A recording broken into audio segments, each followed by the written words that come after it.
હજી કોઈ વહીવટ થયો નથી અને ધરાવી આ નાખ્યા એમાં ભગાભાઈને ખરેખર એટેક આવી ગયો. હું તમને સાચું કહું, ભગાભાઈ મારી વાડીએ બીજા હોતી હતો, મારી વાડીનો વિડીયો છે, તમે જોઈજો એના મોબાઈલમાંથી જોવું છે.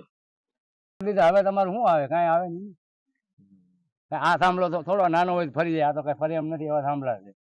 અને એ તો હકીકત સરકારની મોનોપોલી પોલીસનું દબાણ લેવીને પહેલા મારે ત્યાં 5 પોલીસ આવી, પછી બીજી ત્યાં 20 આવી અને બીજી ત્યાં 4 ધરા નાખી દીધા. તમને કહી દઉં.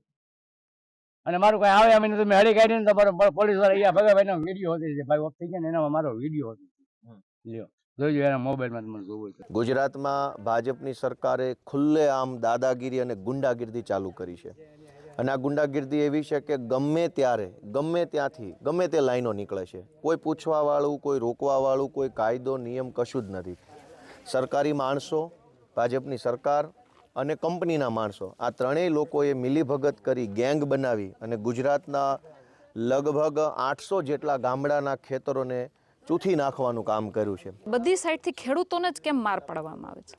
દરેક વખતે ખેડૂતો, બિચારો ગુજરાતનો ખેડૂત છે અત્યારે પીસાઈ રહ્યો છે, દરેક જગ્યાએથી પીસાઈ રહ્યો છે. સરકારને કોઈ જાતની કાંઈ પડી જ નથી. દર વખતે ખેડૂતને જ બધું જાતું કરવાનું. કંઈ પણ મેટર આવે, ભાવ ન મળે, એને કહેવાય ને કે એને યોગ્ય વળતર ન આપવામાં આવે, એને ત્યાં કાંઈ પણ એના ખેતરની અંદર સરકારી કાંઈ પણ કામ આવે તો ખેડૂતને પૂછવાનું નહીં, ખેડૂતની પરમિશન નહીં લેવાની. ખેડૂતને સમજી શું રાખ્યા છે? કીડા મકોડા છીએ કાંઈ અમે? જેમ મન પડે એમ રહેસી નાખો છો કે માપે માપે ઉદ્યોગપતિઓની આરે તમે મિત્રતા રાખો છો, વાત બરાબર છે, પણ માપે માપે રાખો તો સારી વાત છે. કારણ કે હવે તો એક કહેવાય ને નાનામાં નાના ગરીબ ખેડૂતોને તમે આ રીતે રહેસી નાખો છો, જે જગતનો તાત છે, જેના લીધે આખી દુનિયા ચાલે છે, તમે એ લોકોને આ રીતે રહેસી નાખો છો.